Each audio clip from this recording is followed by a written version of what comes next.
Hi viewers. பிள்ளைங்கள்லாம் வெளியே போயிட்டு வந்ததுனால மதிய சாப்பாடு வந்து ஒயிட் ரைஸ் மீந்து போயிடுச்சு.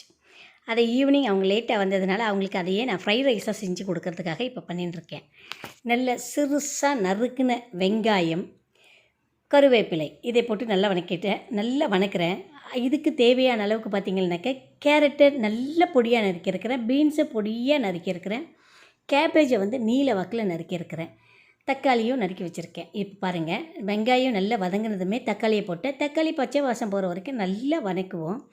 வணக்கும் போது இந்த வெஜிடபிள்ஸ் நான் கட் பண்ணி வச்சுருக்கிற வெஜிடபிள்ஸையும் நம்ம போட்டு நல்லா வணக்கலாங்க. சாதம் மீதமாயிட்டாக்க வட்டப்பட வேண்டியதே இல்லை. நம்ம வந்து அதை போட்டு இந்த மாதிரி வெவ்வேறு மாதிரி புளி சாதம், லெமன் ரைஸு, தயிர் சாதம், தக்காளி சாதம், இப்படி நிறைய வெரைட்டி. அதில் இன்றைக்கி நான் செய்யக்கூடியது பார்த்திங்கனாக்க ஃப்ரைட் ரைஸாக பண்ணியிருக்கேன். வெஜிடபிள்ஸ் எல்லாம் கட் பண்ணி போட்டு பண்ணுறேன். சுவையாகவும் டேஸ்ட்டாகவும் இருக்கும். பிள்ளைங்களும் நிச்சயமாக சாப்பிட்றாங்க. அந்த அளவுக்கு டேஸ்ட்டு கொடுக்குதுங்க. உங்களுக்கு கண்டிப்பாக நீங்கள் இதை பாருங்கள், வீடியோவை பார்த்துட்டே செய்யுங்க. செய்து பார்த்துட்டு அதனுடைய சுவை என்னவா இருக்குன்றதை உங்களோட கருத்துக்களை எனக்கு கமெண்ட் பண்ணுங்கள். சுவை அதிகமாக இருக்கும் பட்சத்தில் நீங்கள் எனக்கு ஒரு லைக் கொடுங்க. உங்களோட சப்ஸ்கிரைப் பண்ணுங்கள். சப்ஸ்கிரைப் பண்ணும்போது பக்கத்தில் இருக்கிற பெல் பட்டனை அழுத்த மறந்துடாதீங்க.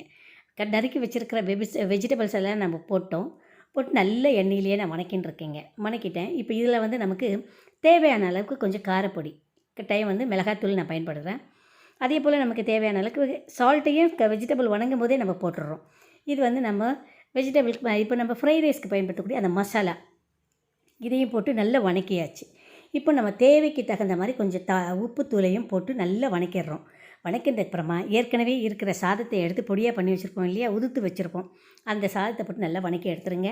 அருமையான சூடான சுவையான ஃப்ரைட் ரைஸ் தயார். ஓகே, நீங்களும் செய்து சாப்பிட்டு பார்த்துட்டு உங்களோட கருத்துக்களை எனக்கு கமெண்டில் பதிவிடுங்க. லைக் பட்டனையும் கருத்துக்களையும் கமெண்டில் கொடுங்க. அதே போல் பாருங்கள், நறுக்கி வச்சுருக்கிற கொத்தமல்லி, புதினா போட்டு வணக்கியாச்சு.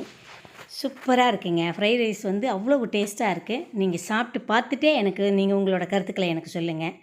சுவையான வெஜ் ஃப்ரைட் ரைஸ் உதுத்து வச்ச சாதத்தை போட்டு கிண்டி எடுத்துட்டோம்.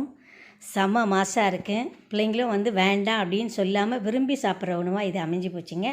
அவ்வளவு டேஸ்ட்டாகவும் இருக்குது, சூப்பராகவும் இருக்குது. சூடான சுவையான ஃப்ரைட் ரைஸ் தயார். ஒரு லைக், உங்களோட கருத்துக்களை கமெண்டில் பதிவிட்டு சப்ஸ்கிரைப் பண்ணுங்கள். சப்ஸ்கிரைப் பண்ணும்போது மறவாமல் பக்கத்தில் இருக்க பெல் பட்டனை அழுத்த மறந்துடாதீங்க. ஓகே, நன்றி.